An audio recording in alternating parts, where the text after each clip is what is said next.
All right, we've been working on making box and whiskers, and now we need to look at interpreting really what is the box and whisker telling us.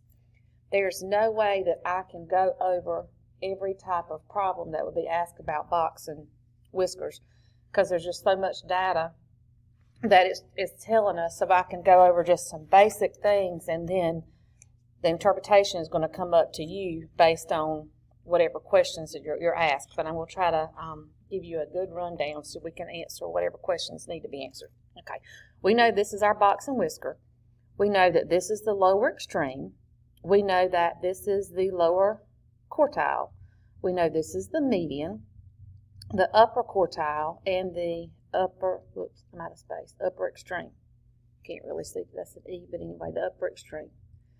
Now, even though the box and whisker is not symmetrical, this represents 1/4 of the data. This section represents 1/4 of the data. This is 1/4, and this is 1/4. No matter how big or how small, there's 1/4 of the numbers fall here, 1/4 of the numbers fall here, 1/4 here, and 1/4 here. And we know that 1/4 is also 25%. So each section is also 25% of the data. Now, when we think about this, if we have a box and whisker that looks like this is just telling us that all of these numbers are close together. These numbers are just more spread out. That's all that's telling you, okay? So let's say if there were 40 numbers in this box and whisker. If there were 40 numbers, then 10 fall here, 10 here, 10 here, and 10 here, because if each one of them is 1/4, then we would divide by 4, and that would tell us how many numbers fall in each section. Now, we sometimes are going to hear this called quartile 1, quartile 2, quartile 3, and quartile 4. So this is going to be your lower, and then obviously this is your median. So this is your lower half, and this is your upper half. Okay, so let's look at some more box and whiskers. Now I drew a bunch of crazy box and whiskers because they're not going to always look symmetrical like I'm saying. So if we look at this one, I put a squiggly mark here. Let's say that this was talking about heights, and your height fell in this group. Then that means that you were in the first, second, third quartile.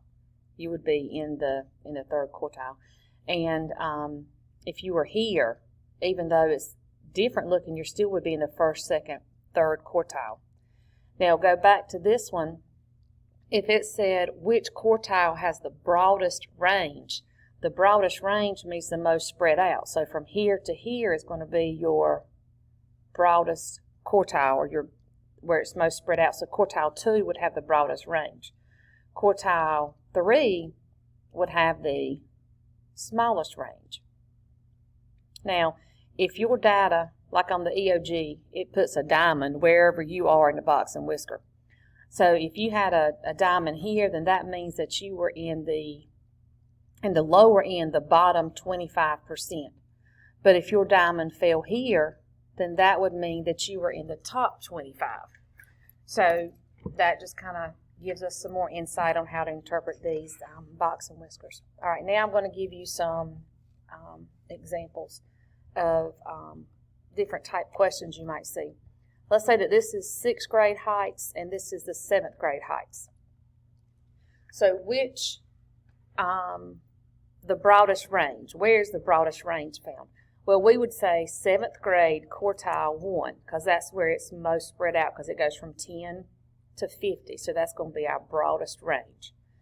What fraction, so if I took the time to write that answer down, I would put 7th grade quartile 1.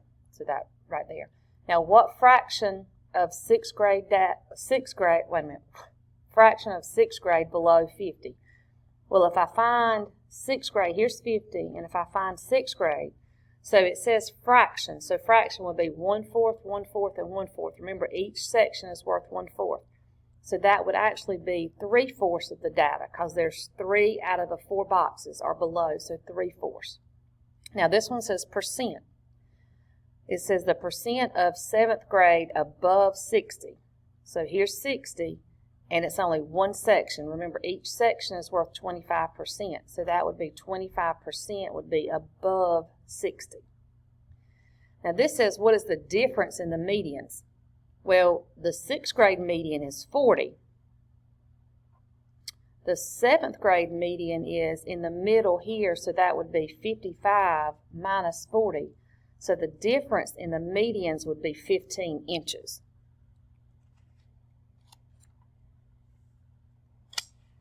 All right, some more. Which grade has the highest interquartile range? Well, if we did the IQR for 6th grade, remember IQR, the interquartile range, is the upper quartile, so that would be 50 minus 30. So 6th grade is 50 minus 30, which gives us 20. And then 7th grade is going to be 60 minus 50, which is 10. So it says which grade has the highest interquartile range. So that would be 6th grade, because theirs is 20. In 7th grade, what fraction is below 50? Well, here's 50.